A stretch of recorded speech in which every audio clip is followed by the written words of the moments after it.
পুজোয় মালদা শহরে আলোকসজ্জার overhead gate তৈরির অনুমতি নিয়ে জটিলতা। এই নিয়ে গতকাল প্রশাসনিক বৈঠক হয়। এরপর কিছুটা হলেও সমাধান সূত্র বেরিয়ে আসে। আজ অর্থাৎ মঙ্গলবার সেই সমাধান সূত্র খুঁজে বের করতে দুপুর আনুমানিক 12টা নাগাদ শহরের ফোয়ারা মোড় সহ একাধিক এলাকা পরিদর্শন করল জেলা প্রশাসনের আধিকারিকরা। উপস্থিত ছিলেন ইংরেজবাজার পৌরসভার চেয়ারম্যান কৃষ্ণেন্দু নারায়ণ চৌধুরী, ইংরেজবাজার থানার IC Sanjay Ghosh, divisional fire officer Swapan Kumar Das সহ দমকল দপ্তরের আধিকারিকরা। শহরের বিভিন্ন প্রান্তে ওভারহেড গেট তৈরি করা হলে কী রকম সমস্যা হতে পারে তা সরজমিনে খতিয়ে দেখা হয়। এরপরই পুজো মণ্ডপ কমিটিগুলিকে ওভারহেড গেট তৈরির অনুমতি দেওয়া হবে কিনা জানা যাবে। তবে যদিও পরিদর্শনের পর ইংরেজবাজার পৌরসভার চেয়ারম্যান কৃষ্ণেন্দু নারায়ণ চৌধুরী জানান, শহরের মূল রাস্তায় ওভারহেড গেটগুলি পরিদর্শন করা হলো। ঝড় বৃষ্টি হলে যাতে না ভেঙে পড়ে, কতটা মজবুত রয়েছে গেটগুলি, পাশাপাশি রাস্তার মূল অংশ যাতে দখল না হয়, সমস্ত বিষয় দেখা হলো।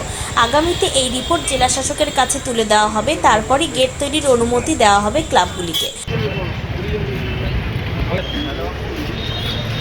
এই গেটগুলোকে এই টাইপ করা যাবে।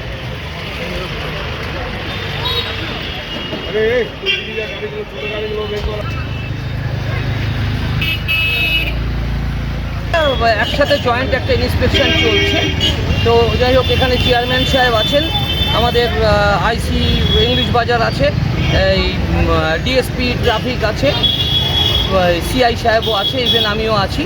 তো জয়েন্ট ইন্সপেকশনটা সবাই মিলেই করছি, যতটুকু সম্ভব যা as per instruction of government order যেটা করা যায়। দেখতেছিলাম মেন রাস্তাগুলো যে কোথায় ওভারহেড আছে, যদি ঝড় উঠে তাহলে ভেঙে যাওয়ার কী আছে না আছে সব দেখে নিলাম।